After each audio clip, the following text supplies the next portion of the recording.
Hello, I am Carol for Ease Meditation. I'm going to read you one of our members' notes with her permission. Linda's experiences. Linda is a busy mom. She tells us exactly how meditation has benefited her by making her calmer and more easily able to cope with the stresses associated with being a mother.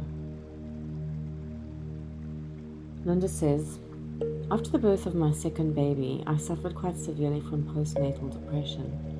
I felt so tired and anxious all the time, and I began to feel as though everything was a huge effort. I felt like a terrible mother. My children had become used to being in front of a TV for too many hours a day. I wasn't experiencing the joy of their childhood because I was so depressed. A friend persuaded me to try a meditation class with her. I was pretty dubious about the whole idea, but I persevered, meditating for about 20 minutes a day, using guided meditations I found online. I began to notice that I felt less panic-stricken, less overwhelmed. I actually began to see my world differently. I felt joy again. It was as though I was awakening from an unpleasant dream, to find that my reality was a whole lot nicer. Meditation is a really core principle of my life now. Through it, I have rediscovered myself. I've become a better, more patient, more insightful mother. It shows in my children's happy smiles when they see me, and they have in turn become calmer and more focused, less needy. I feel as though my generation was cheated out of learning to meditate in school, something that educators have now realized is an essential life skill. Drop your preconceived ideas about what meditation is. Just experience it, just try it. You'll be amazed at how it can change you. Rachel meditates daily to keep herself grounded and prepare herself for whatever each day will bring. Meditation helps her to be a comfort to her patients by refreshing her feelings of empathy. Rachel's story. I have worked as a caregiver for almost 10 years. I've been a caregiver to the elderly for most of those years. It requires an extraordinary amount of your emotional energy and infinite amounts of patience. After my first year of nursing, I was physically and emotionally exhausted and was wondering if I could cope with it as a career. I felt emotionally drained, and it started to affect my mood and my performance. I began to feel as though I was failing my patient. I had read a book about brain plasticity and aging, which claimed that people who meditate are less likely to develop Alzheimer's disease in later life. The premise was that meditation is a life skill that we should all develop in. I had read a book about brain plasticity and aging, which claimed that people who meditate are less likely to develop Alzheimer's disease in later life. The premise was that meditation is a life skill that we should all develop in order to do more than just survive life. This seemed like a good idea to me, as I was surrounded by aging people with varying degrees of dementia and illness. I signed up for a guided meditation class at my local rec center and have never really looked back. I had a few lapses at the beginning, but eventually I got into the rhythm of it and made it part of my daily ritual.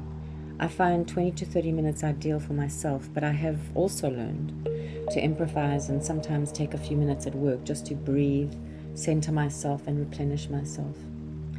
I recommend starting with guided meditation, basically because it's easier to stay focused and helps you understand the concept. I found that as time went by, I was beginning to enjoy my job again. I was able to use meditation to enhance my naturally empathetic nature. It re-energized me and at the same time calmed me. It was also having a very positive effect on the rest of my life and relationships.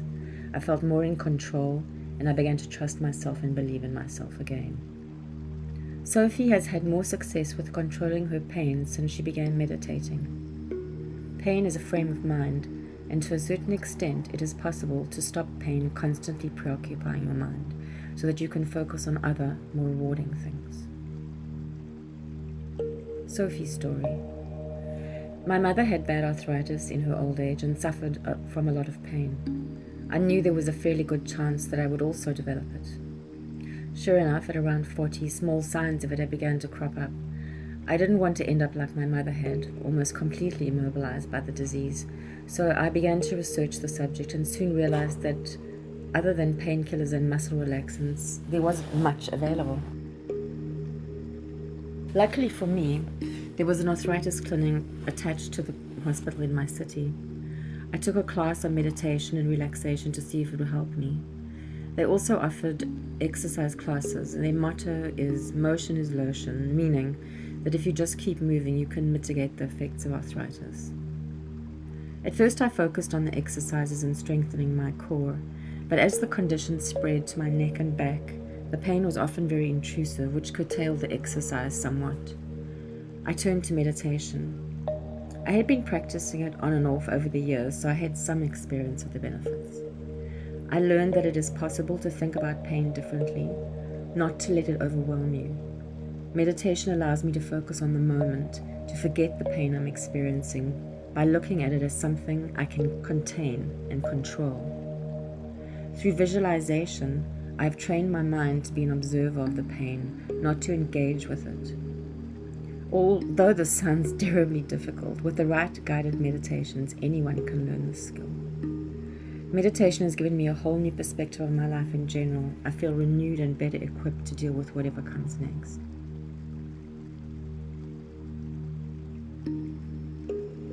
Dina's life partner was torn away from her by an early death, leaving her feeling desolate and very alone.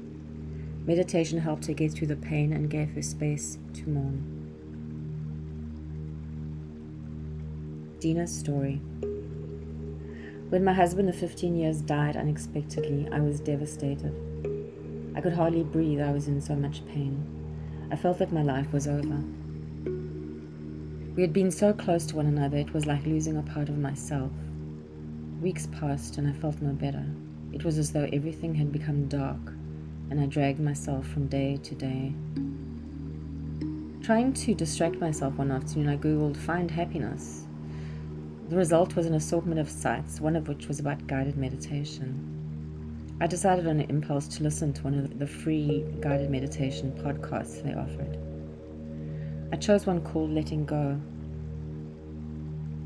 There was no dramatic revelation or anything like it.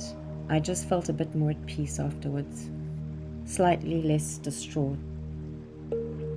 Over the next few weeks, I listened to each podcast and meditated. And then one day, I woke up feeling more refreshed than I had been. I realized it was spring.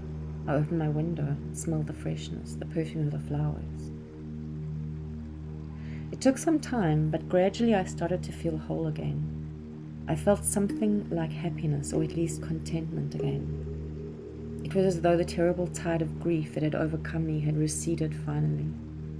I could breathe again. Literally, my breath was the core of my being, the one thing that I could control. Meditation comforted me by allowing me to exist only in the moment and to look at my pain more objectively. As a result, I could deal with the process of my mourning more calmly, while feeling more in touch with my inner self.